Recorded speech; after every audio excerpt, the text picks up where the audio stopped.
विक्रोळीमधील महात्मा फुले रुग्णालयावरून आता ठाकरे आणि शिंदे यांची शिवसेना आमनेसामने आली आहे। मी सध्या उभा आहे त्याच रुग्णालय म्हणजे विक्रोळीमधील कन्नम्मार नगर परिसरात नव्याने बांधण्यात येणाऱ्या महात्मा फुले रुग्णालयाच्या बाहेर आपण पाहू शकता। या ठिकाणी शिवसेना एकनाथ शिंदे यांच्या शिवसेनेकडून युवा सेनेकडून मोठ्या प्रमाणात विक्रोळी परिसरामध्ये मोठ्या प्रमाणात बॅनरबाजी करण्यात आली आहे। एकंदरीत पाहायला गेलं तर या परिसरामध्ये 2014 मध्ये उभारण्यात असलेलं महात्मा फुले रुग्णालय जे आहे ते बंद झालं होतं। मात्र ते रुग्णालय पुन्हा सुरू व्हावं यासाठी विक्रोळीकरांनी या ठिकाणी उपोषण केलं आणि त्या उपोषणानंतर या ठिकाणी ते रुग्णालय जे आहेत ते त्यावेळेला मुख्यमंत्री एकनाथ शिंदे असताना त्यावेळेला 500 बेडचं रुग्णालय बांधण्याची परवानगी दिली होती।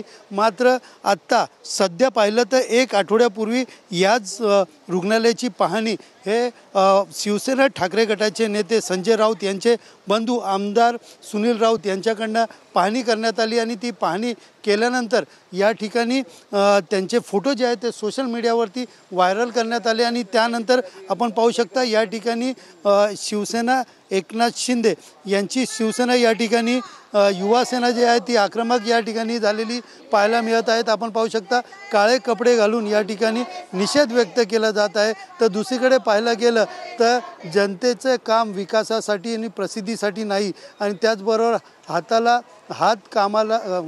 हात कामाला नाही पण श्रेयाचं हक्क भारी अशा प्रकारचे अनेक पोस्टर जे आहेत ते या ठिकाणी हातात घेऊन हे आंदोलनकर्ते जे आहेत ते आंदोलन करताना या ठिकाणी पाहायला मिळत आहेत।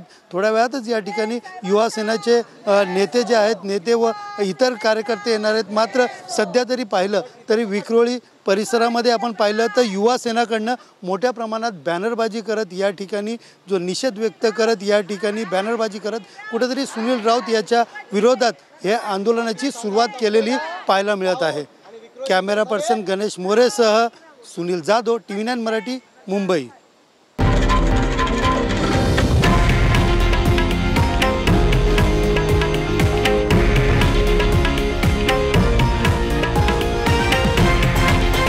हे आहे देशातील नंबर 1 न्यूज नेटवर्क आणि आपण पाहत आहात TV9 मराठी, एकमेव।